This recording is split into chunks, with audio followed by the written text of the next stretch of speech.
Let's go to the movies. Played it for her, you play it for me. You just put your lips together and blow. Go ahead. Make my day. Fasten your seatbelts. It's going to be a bumpy night. I got a bad feeling about this. I have a feeling we're not in Kansas anymore. Frankly, my dear, I don't give a damn. Welcome to the Classic Film Club with Richard Kuipers. Hello and welcome to the Classic Film Club. Richard Kuipers here with you. I'm a film critic for the international trade paper Variety, film festival programmer and documentary producer.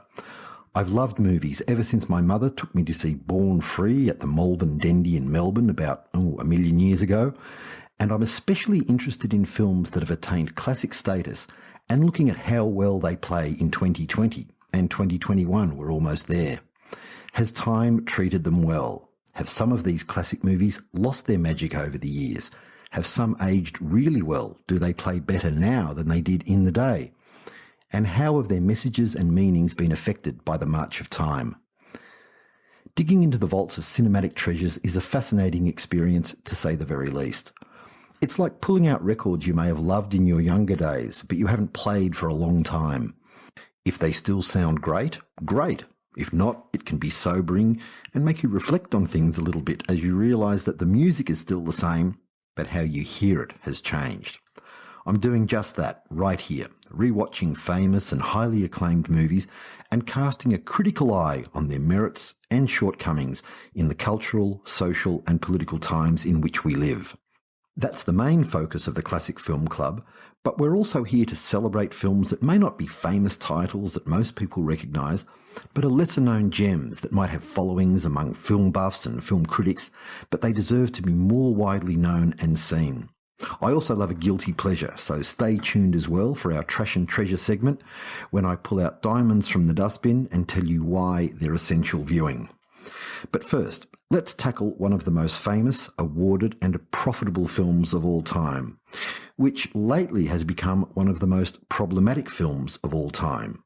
Gone with the Wind, the adaptation of Margaret Mitchell's 1936 bestseller about the on-again, off-again romance of Scarlett O'Hara and Rhett Butler in the southern state of Georgia before, during and after the American Civil War. Mitchell's book ranks second, only behind the Bible, as America's most read book. And the film, directed by Victor Fleming and starring Vivien, Leigh and Clark Gable, is one of the most viewed American films of all time.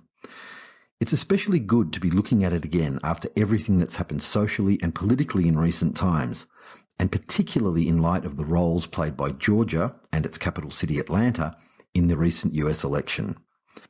On the 10th of June 2020, the US cable service HBO pulled Gone with the Wind from its schedule. Amid the growing momentum of Black Lives Matter and in the immediate wake of George Floyd's death, many TV shows were also withdrawn from streaming and pay TV services around the world. You might remember an episode of Fawlty Towers and the Little Britain series coming under fire. Netflix in Australia and New Zealand removed 4 shows created by and starring Australian comedian Chris Lilly, Jonah from Tonga, Angry Boys, Summer Heights High and We Can Be Heroes. When Gone with the Wind was reinstated uncut by HBO 2 weeks after being removed, it included a 4-minute introduction regarding racial stereotypes and the film's historical context. These discussions are valuable and important, and I was pleased to see Foxtel Australia add the following text information when I watched it recently. In full, it said, "Gone with the Wind is a product of its time and depicts some of the ethnic and racial prejudices that, unfortunately, remain commonplace in sections of society. We present this film in its original form. Scenes which depict racism are not endorsed by Foxtel." No one should endorse racism, let alone practice it, but what does that mean when we approach Gone with the Wind? Not to mention many other films made during less enlightened times. If you drew up a list of every Hollywood movie that endorsed racism or demeaned and belittled non-white characters, you'd end up with thousands and thousands of titles. So, should we even watch Gone with the Wind? And if we do, how does it play 80 years later? There's no way Gone with the Wind could be made today, but does that mean it should be dismissed from the ranks of Hollywood's great achievements? Well, yes and no. There are good arguments on both sides of this cinematic equation, and I found watching Gone with the Wind in 2020 to be a very contradictory experience. In this meeting of the Classic Film Club, I'll examine those complex impressions, but first, let's just get to the basic facts of the matter. A Selznick international production, in association with MGM, Gone with the Wind was released in Hollywood's golden year, 1939. There'd never been a year like it before, and there probably never will be again. The Wizard of Oz, Wuthering Heights, Dark Victory, Mr. Smith Goes to Washington, Goodbye Mr. Chips, Ninotchka, Of Mice and Men, Love Affair, Stagecoach. I mention all these films because in 1939 they were also nominated, alongside Gone with the Wind, in the Oscar category of Outstanding Production. This category eventually became the Best Picture Award in 1962. Against this incredible opposition, Gone with the Wind won 10 Oscars, 8 in competitive sections, including Outstanding Production, and 2 honorary awards. In the US alone, it was re-released in 1942, 1947, 1954, 1967, 1974, 1989, and 1998. As recently as last year, it was re-released in cinemas in Taiwan. For around 50 years, there wasn't a single day when Gone with the Wind wasn't playing in a cinema somewhere on Earth, including the Barclay Cinema in Sydney, where I saw it in the school holidays in around about 1979, I think. On the Internet Movie Database, it has a staggering 287,000 votes, 28% of which rate it 10 out of 10. And as of this recording date, it comes in at number 167 on IMDb's top film ranking. I'm sure that would have been a bit higher a few years ago, but still, number 167 out of the countless hundreds of thousands of films that have ever been made says something. So, we can say that Gone with the Wind has longevity, but what about its durability in a social climate that's so different from when it played publicly for the first time at Lowe's Grand Theatre in Atlanta, Georgia, on December the 15th, 1939? Here's a really good example of just how different that social climate was in America at the time. When Hattie Mcdaniel became the first African American to win an Oscar for her supporting role as Scarlett's loyal maid Mammy, she was forced to sit at a table at the back of the room during the awards ceremony at the Ambassador Hotel in LA. And that was after producer David O. Selznick pulled a big favour to allow Mcdaniel into the room in the first place. Even before the film went into production, the NAACP, the National Association for the Advancement of Coloured People, became actively involved, attempting to keep the novel's most offensive depictions of African Americans out of the final script. While it's offensive to see slaves presented as basically happy with their lot and toiling hard without complaining about being owned by white people, as if they were just the same as livestock, many of the novel's worst excesses were modified, and the film could have been much, much worse on this front. The reason for Gone with the Wind's existence is to present a romantic, honourable and soul-stirring vision of the South, of slavery and the Confederate cause. A land of cavaliers and cotton fields, it says on the opening titles, that sweep across the screen in huge letters following the logo of Selznick International Pictures. A logo that looks like it could be a southern mansion from the film we're about to watch. Here in this pretty world, gallantry took its last bow. Here was the last ever to be seen of knights and their ladies fair, of master, of slave. It is no more than a dream remembered, a civilization gone with the wind. That prologue was supplied by Ben Hecht, one of an army of writers including Joe Swirling, Charles MacDonald, and even F. Scott Fitzgerald, who contributed to the screenplay without receiving any credit.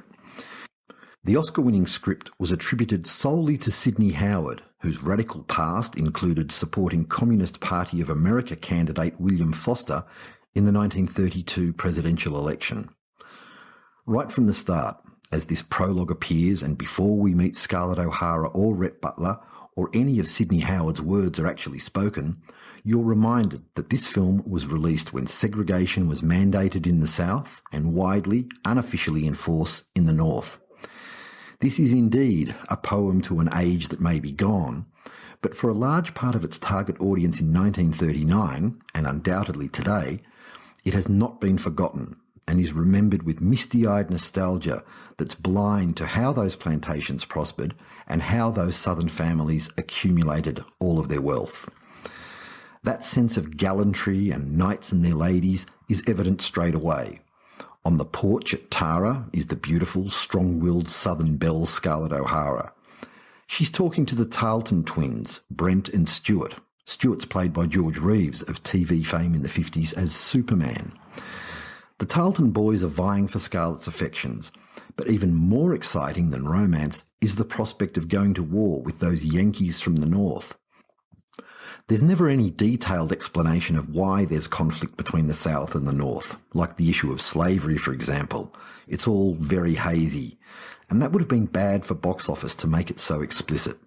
For the Tarletons and all the other Southern men we soon see rushing off to enlist, it's about honour, self-determination and land. As Scarlett's Irish-American father Gerald tells her, why land's the only thing in the world worth working for, worth fighting for, worth dying for, because it's the only thing that lasts. But Scarlett isn't interested in land and war. Fiddle-dee-dee, she says. This war talk's spoiling all the fun at every party this spring.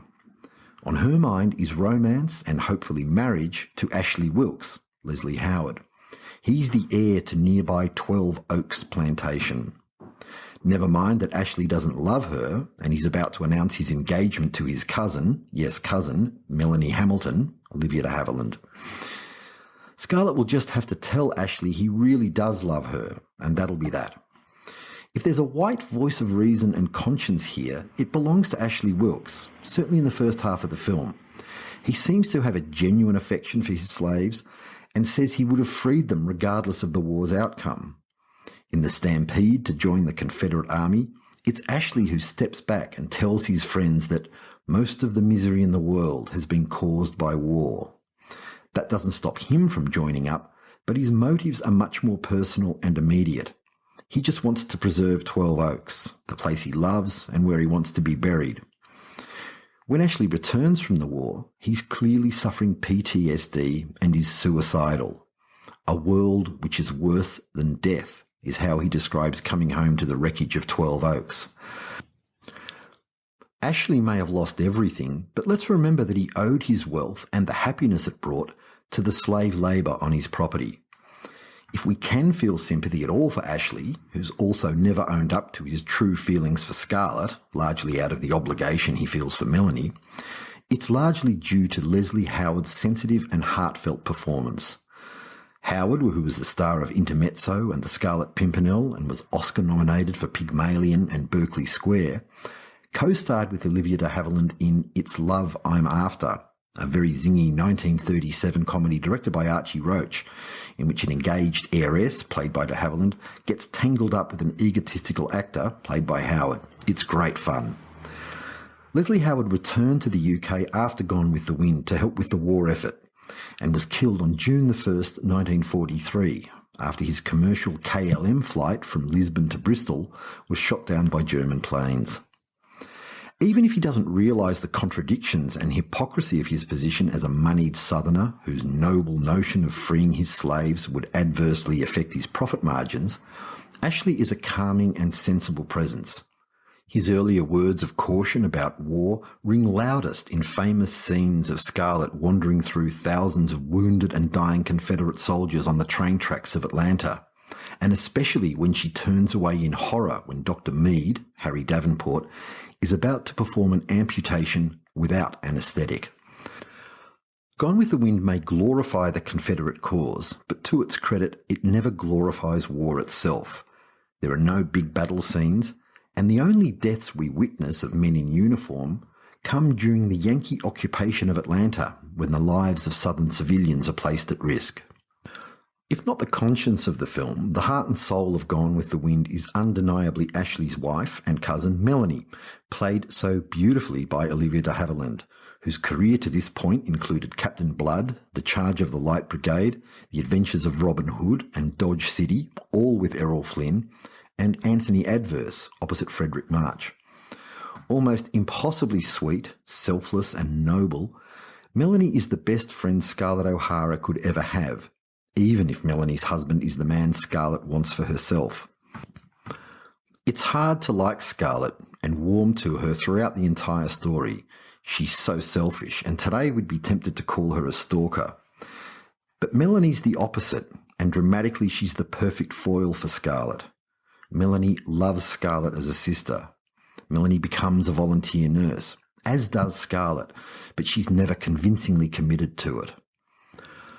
Unlike everyone else in Atlanta society, Melanie's happy to talk in public with Belle Watling, owner Munson, the madam of an upscale brothel frequented by the city's rich and powerful men. Hypocrisy again. Belle's offer to donate part of her earnings to a hospital has been rejected by so-called respectable society as an insult to the Confederate cause. That's until Melanie, who's educated and well-read, graciously and without judgment accepts Belle's much-needed funds. One of the most famous sequences in Gone with the Wind is the burning of Atlanta. It was filmed in December 1938, very early in the production schedule before Vivien Leigh had signed on, requiring the use of a stand-in for Scarlett in wide shots. Watch closely and you can see the stand-in's face turned away from camera or with a raised arm hiding her identity. Moselle Miller, who was Vivien Leigh's double, was paid about $27 a day for her work. But it's not Scarlett's fate we're most concerned with in the burning of Atlanta scene as Rhett Butler drives a horse and buggy through the flames. Melanie and her newborn baby are in the carriage. Their safety and the very real risk of their deaths give the scene an emotional impact to match the awesome visual spectacle. And what a spectacle it is.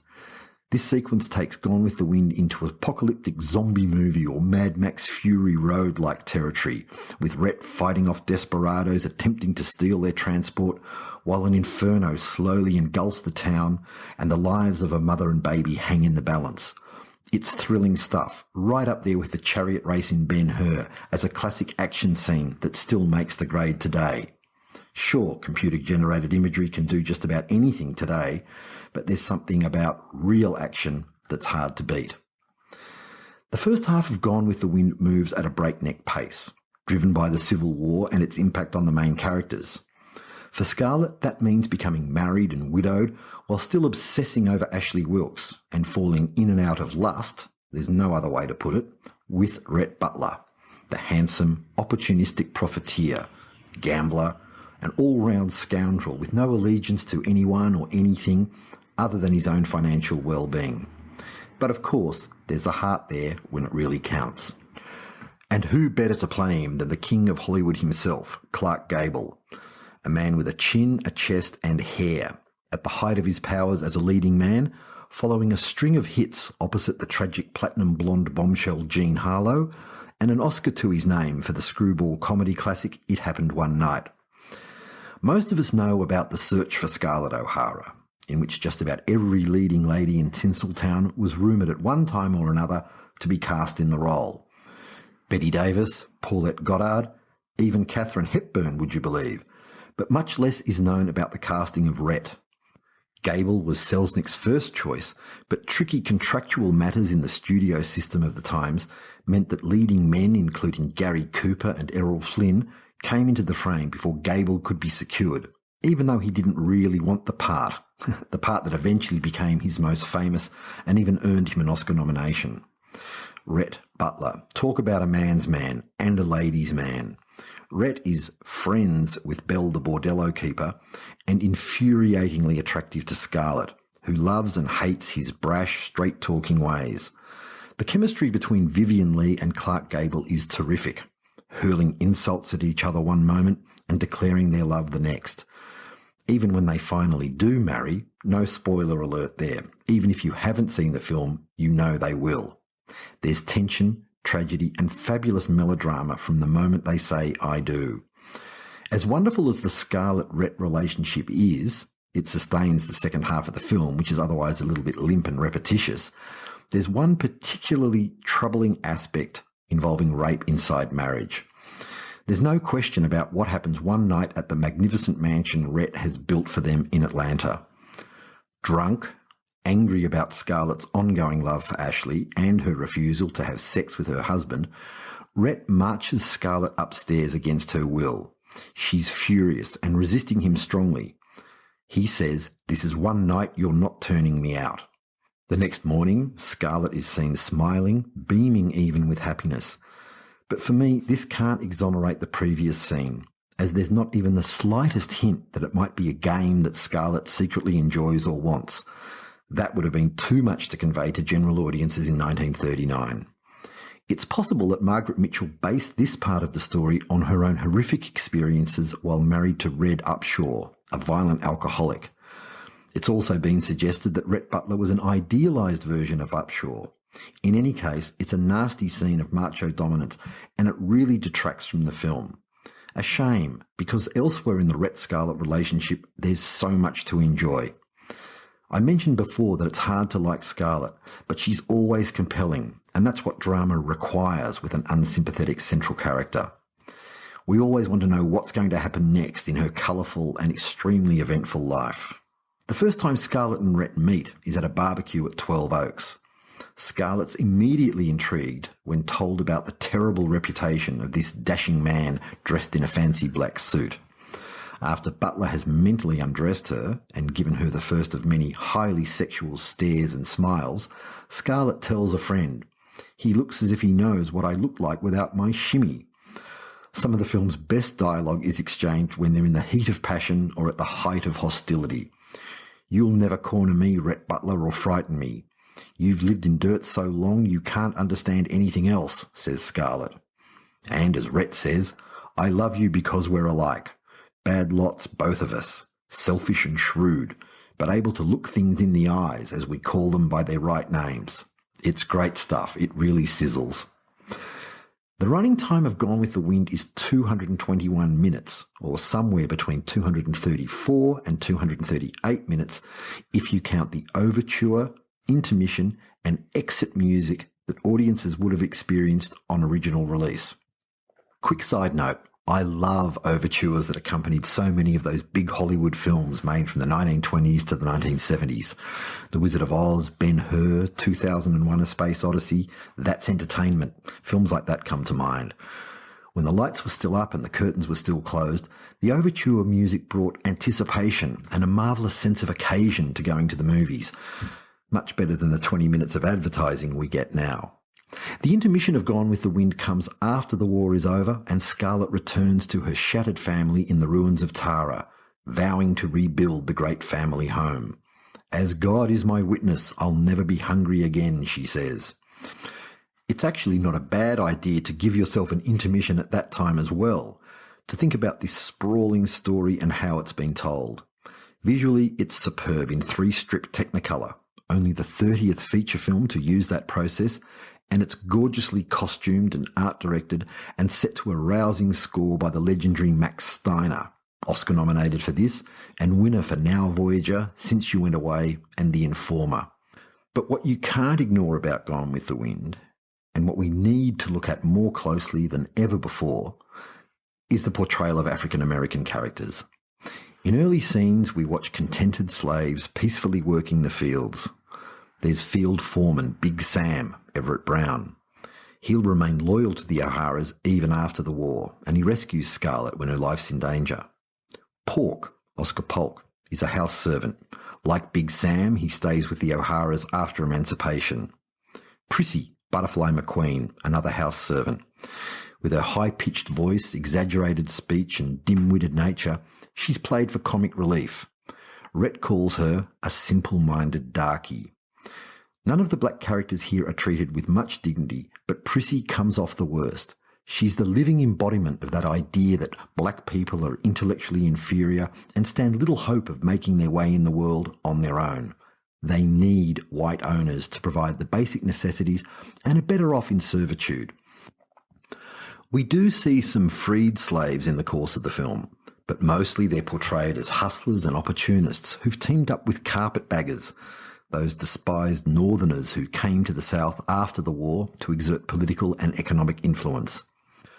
One scene shows a carpetbagger offering a grant of 40 acres and a mule to newly freed blacks, a reference to Special Field Orders No. 15, issued by the North's General Sherman in January 1865.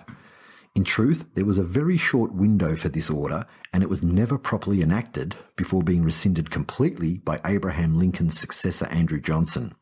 Few freed slaves ever received 40 acres and a mule. Interesting to note here is that African-American filmmaker Spike Lee, Black Klansman Malcolm X, named his production company 40 Acres and a Mule. 40 Acres is also the name of the RKO Studios backlot that David O. Selznick leased in 1935 and used for the filming of Gone with the Wind. As you watch it land to burn, you're also watching sets of the original 1933 version of King Kong go up in smoke. I like digging into history such as this. It helps us understand the context of stories we watch and reminds us that movies should never be mistaken for accurate history lessons. Some come close to the truth, others treat it as an afterthought, but no drama, even 221-minute epics such as this, can tell the whole story. But let's get back to the issue at hand and look at the most important African-American character in Gone with the Wind, Mammy, played by Hattie Mcdaniel, whom I mentioned earlier as only being allowed to sit at a side table at the Academy Awards, even on the very night she became the first African-American to win one of those famous statuettes, Best Supporting Actress. The character name itself, Mammy, is the dominant caricature of African-American women in literature and cinema. Mammies were created to give the impression that slaves were happy and even contented to be part of the household of their owners, and therefore slavery itself was acceptable. Giving them a nurturing, mothering role is an inherent part of this. They bring up white children, they're part of the white family, and are always large-framed, older women with no overt sexual appeal that could raise questions about wrongdoing with the male head of the house. We know from history that's far from the truth, but it's very convenient in dramas such as Gone with the Wind and hundreds of other films. And so it is here, with Mammy, whom we first meet as the sassy and straight-talking housemaid, who's been with the O'Haras for generations and is the only character apart from Rhett Butler who ever tells Scarlett O'Hara the truth. As Scarlett prepares for the big 12 Oaks barbecue at the beginning of the film, Mammy tells her to eat something beforehand so she won't appear to be unladylike by eating at the gathering. That in itself tells you plenty about social norms and sexism in bygone days. If you don't care what folks say about this family, I does, says Mammy. You can always tell a lady by the way that she eats in front of folks, like a bird, she adds. Mammy also lays it out straight to Scarlett about Ashley Wilkes. What a gentleman says and what they thinks is two different things. And I ain't noticed Mr. Ashley asking for to marry you, she says. Mammy calls it correct and true every single time. She's like the Greek chorus of the film. She's powerless to do anything because she's the property of the O'Hara family, but at the same time she's privileged in this world because she can say things that would land other slaves in very hot water. There's no doubt Hattie Mcdaniel deserved her Oscar. It's a fabulous, full-blooded performance, but that's just it. It's a performance intended to make white audiences feel untroubled by the fact that Mammy and every other African-American character here has been denied basic human rights. It's a complex issue. When Mcdaniel attracted criticism for playing a role that perpetuated the Mammyism, she said, "Why should I complain about making $7,000 a week playing a maid? If I didn't, I'd be making $7 a week actually being one." Which reminds me, if you want to see a very, very fine film about Black American domestic maids, I highly recommend The Help, made in 2011 and based on Catherine Stockett's 2009 novel, which was set in 1960s Mississippi. For me, the portrayal of Mammy is representative of the entire film. So much to admire and enjoy if you don't think too deeply. But once you start to look more closely and think about it, it becomes deeply troublesome. In pure filmmaking terms, Gone with the Wind is a majestic achievement. David O. Selznick's biographer, David Thompson, noted that Selznick considered the audience response to a public sneak preview on September the 9th, 1939, when it ran for 4.5 hours, to be the greatest moment of his life. The greatest victory and redemption of all his failings, is how Thompson put it. 300,000 people turned out in Atlanta for the December premiere, as part of a 3-day program of festivities with Confederate flags flying everywhere. Again, that would not and could not happen today. It's a film that does sag a bit towards the end, but it's never less than dramatically compelling and visually magnificent. Even the shots of real pastures and real fields look fake. They're so green and so red. And a special note here about the stunning production design. William Cameron Menzies received a special Oscar for outstanding achievement in the use of colour for the enhancement of dramatic mood. Menzies, who later directed films including Invaders from Mars in 1953, also invented the job title production designer. It all started there with him. One thing Menzies and his staff and the costume designers didn't have to recreate was anything related to the Ku Klux Klan, an element of the novel omitted from the film. And luckily too, I think. How would we look at this film today if that were the case? In D.W. Griffith's landmark silent epic, The Birth of a Nation, we see the Ku Klux Klan portrayed as an heroic movement keeping traditions and white supremacy alive. The Birth of a Nation was the first feature film ever screened at the White House for President Woodrow Wilson. When it went into general release, cinema ushers were dressed in Ku Klux Klan robes at premiere screenings. The Birth of a Nation is an amazing feat of filmmaking, but its reputation is severely and justifiably tarnished by its appalling and overt racism. In Gone with the Wind, we're aware of Southern men attending a political meeting, but we don't see this meeting, nor is the group named, but it's most certainly the Ku Klux Klan. Gone with the Wind is without doubt a racist film, but it's an audience-friendly kind of racism. The N-word is never uttered. Apart from a couple of moments like Rhett Butler's simple-minded darky comment, there's no speech-making or foot-stomping about slavery or white supremacy. It's not acceptable now, but in 1939, Gone with the Wind presented a view of the Civil War-era South that was consistent with general community attitudes at the time. It had to be. This film cost a staggering $3.85 million to make, and it needed to be accepted and embraced by the widest possible audience in order to become profitable, which it did. It made $189 million domestically and $200 million internationally on first release alone. With adjustments for inflation, that's about $1.8 billion, making it still the highest grossing film of all time. Watching Gone with the Wind is a very mixed motion picture experience. As a spectacle and as entertainment, it's 4.5 out of 5 for me. But on so many important fronts, it hasn't stood the test of time well at all. It represents and promotes views that for me are unacceptable, and I simply couldn't put those to one side and just go with the flow of Vivien, Leigh and Clark Gable's dynamite central performances and everything else the film has going for it.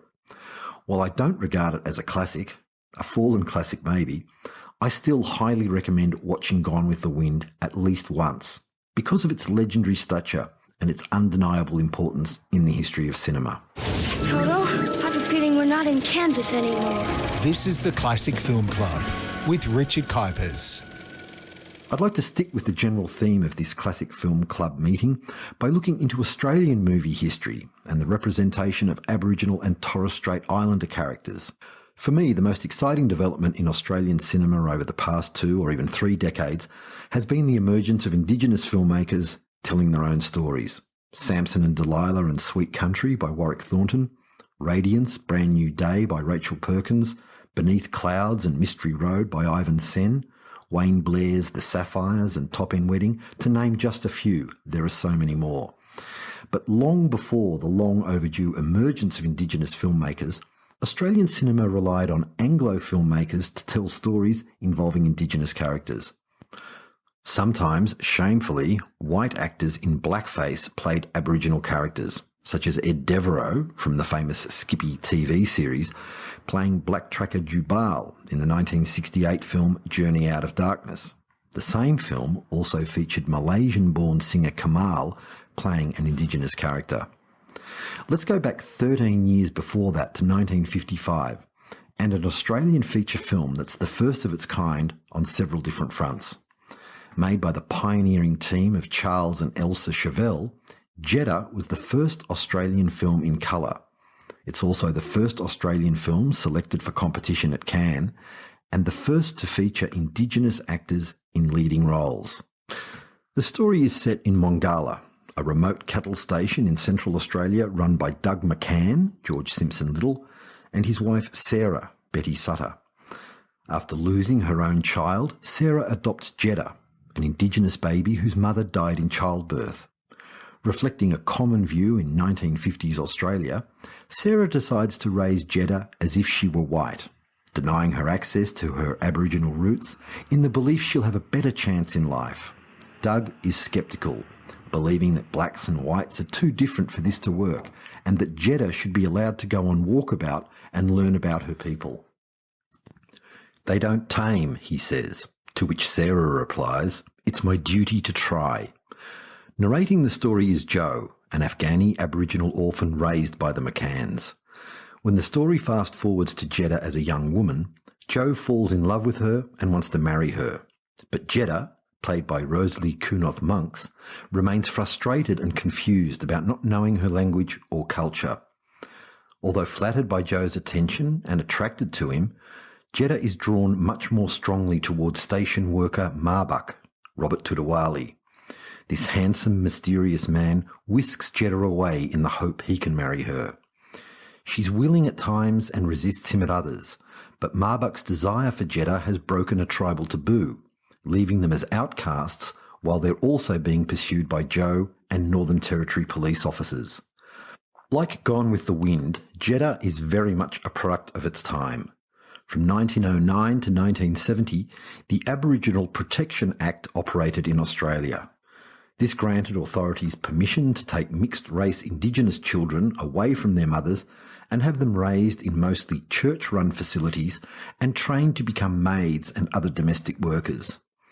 These children are known as the stolen generations, and the national trauma resulting from this policy remains ongoing and very present in Australian society today. It's one of the most shameful chapters in Australian history. As appalling as the Aboriginal Protection Act was, many otherwise decent, ordinary Australians sincerely believed it was for the best. We see this in Sarah as she goes about her task, with genuine love and care, to be sure, but with such a misguided and eventually catastrophic adherence to the belief that her race and culture are superior. On the other side of the equation is her husband Joe, who stops short of saying anything truly enlightened, but does at least recognise Indigenous people and their culture as being unique and valid, and never uses any of the derogatory terms that would have been accepted by most viewers in 1955. At the heart of the film, and what makes it so well worth watching today, are the central performances of 16-year-old Rosalie Kunoth-Monks and 26-year-old Robert Tudawali, neither of whom had acted before. Very few words are spoken between them. Most are in Marbuk's language that Jedda does not understand, and some are in English. But the danger, apprehension and passion of their relationship is powerfully conveyed, so powerfully that words really aren't necessary. Rosalie Kunoth-Monks, an Arrant and Matiere woman, was born on Utopia Cattle Station and was billed here as Nala Kunoth. She later became a nun before working in politics and human rights, and was named NIDOC, National Aborigines and Islanders Day Observance Committee, Person of the Year in 2015. She is an enormously respected Indigenous Australian woman. A Tiwi man from Melville Island, Robert Tudawali appeared in a few other productions and was elected Vice President of the Northern Territory Council for Aboriginal Rights in 1966. His troubled life came to a premature end in 1967, but his remarkable performance as Marbuk is firmly etched in Australian cinema history. Jedda was filmed on locations that had never been seen before in colour in a feature film. Coolabah Cattle Station, Stanley Chasm and Ormiston Gorge among them, and they're superbly photographed by DOP Carl Kaiser. As we so often say about Australian films set in the outback, the landscape comes alive and seems like a living, breathing character. Interiors and a small number of exterior scenes were filmed at Avondale Studios in the Sydney suburb of Chirella. Some of the matching between location and studio is noticeably substandard, with painted backdrops all too obvious. Additionally, Jedda is hampered by the casting of white actor Paul Raynal with dark makeup playing Joe. It's not the really awful black and white minstrel type makeup, but blackface is still blackface any way you look at it. Yet for all its flaws, which includes some clumsy dialogue and variable supporting performances, there is something special about Jedda, because it is at least trying to say something, and it's sympathetic to the plight of its central character. Yes, it fumbles around a bit and bends things to not confront mid-1950s audiences too much, such as never mentioning the forced removal of indigenous children from their mothers, but Jedda does have its heart in the right place. It's sincere, and for that it earns my respect and recommendation. Jedda was Charles Chauvel's final film. Chauvel also made 40,000 Horsemen and The Rats of Tobruk, both starring legendary Aussie actor Chips Rafferty. Jedda was a sizable hit in Australia when it opened in May 1955 and was released in the UK and the USA in 1956, where it was retitled Jedda the Uncivilized. Here's an excerpt from the review by Variety, the publication I write for, published on June 15, 1956.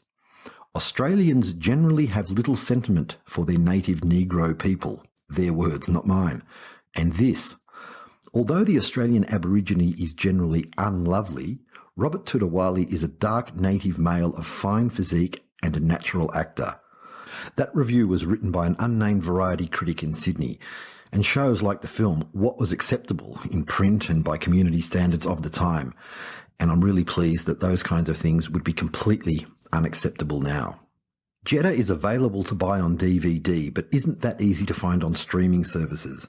The best way to track it down is through the Beamer Film streaming service that operates via council libraries. It's actually a great free service, and I do highly recommend you look it up on your local council website or by Googling Beamer Film. B-E-A-M-A, film. This is not a cash for comments moment, I assure you. I actually only just discovered Beamer Film for myself when I wanted to watch Jedda again. It's a great way to connect with your local library, and the selection of films for free is excellent once you've registered with the library. Finally, to the traditional trash and treasure segment of the Classic Film Club. I'm staying on topic here with a few recommendations from the wonderful world of Blaxploitation cinema. Blaxploitation was the tidal wave of predominantly action and crime stories that sprang up in America in the early 1970s. Unlike race cinema movies that were produced exclusively for black audiences from the silent era to the early 1950s and are largely lost and forgotten now, Blaxploitation was made for general audiences by both indie companies and major film studios. While most were made by white directors, many were also made by African-American filmmakers, such as Gordon Parks' Shaft, 1971, with its Oscar-winning theme by Isaac Hayes. Then there was Ossie Davis, Cotton Comes to Harlem, and Ivan Dixon. He played Kinch in the Hogan's Heroes TV series and went on to direct films like Trouble Man and the little scene classic The Spook Who Sat by the Door. That is an incredible film. If you can find it, watch it. It's an amazing film from 1973. Blaxploitation was just as the title suggests. Exploitation films about the gritty and occasionally glamorous side of African-American life, with car chases, shootouts, explosions, and fisticuffs right to the fore. We could talk forever about the dozens of Blaxploitation gems out there, but right now I just want to highlight a few films starring my favourite female Blaxploitation star, Pam Grier. No less a person than Quentin Tarantino calls Grier the first female action star, and I couldn't agree more. Pam Grier started work in 1967, answering the telephones at the legendary B-movie company American International Pictures. In 1971, director Jack Hill cast Grier in a support role in The Big Dollhouse, a women in prison picture in which Pam plays a lesbian inmate who busts out of a jungle hellhole with fellow prisoners and takes revenge on those who done them wrong. It's great stuff. So too is Coffee from 1973, starring Pam as Flower Child Coffin, What a fantastic name. Flower Child Coffin, aka Coffee. She's a nurse who's out to settle the score with the low-life drug pushers responsible for her sister's heroin addiction. Coffee was a huge hit and established Greer as Blaxploitation's biggest star, male or female. If you want to know where tough, intelligent, resilient screen heroines come from, Coffee is a very good place to start. Every Pam Grier film is worth watching, and the other one I'd like to highlight right now is Friday Foster from 1975, with Pam playing a photographer for a high-end fashion magazine who gets drawn into a plot to assassinate black political and cultural leaders. It was based on a comic strip in the Chicago Tribune, the first ever comic with a black female protagonist, and it has a great supporting cast, including Yaphet Kotto of Alien fame, Carl Weathers, who played Apollo Creed in 4 of the Rocky movies, and the great singer, activist and author, Eartha Kitt. Friday Foster was Pam's final Blaxploitation film and was released toward the end of the first wave of Blaxploitation. It's never actually gone away, it's just changed and evolved over the years in films such as Quentin Tarantino's Jackie Brown, starring, of course, Golden Globe nominee Pam Grier. Though criticised in some quarters, including black rights organisations, for promoting stereotypes and emphasising sex, violence and crime, Blaxploitation films at their best feature strong, determined African-American characters who stand up for themselves and apologise to no one. I highly recommend starting your Blaxploitation explorations with Pam Grier and seeing where the road takes you from there. And I look forward to visiting more fascinating and stimulating destinations at the next meeting of the Classic Film Club. I'm Richard Kuipers. Thank you very much for listening. You can't go now. Work here is done. I love a happy ending. You've been listening to the Classic Film Club with Richard Kuipers. Available on Apple Podcasts, Google Podcasts, Spotify, iHeartRadio, or wherever you get your podcasts. This has been another quality podcast production from Bytes.com.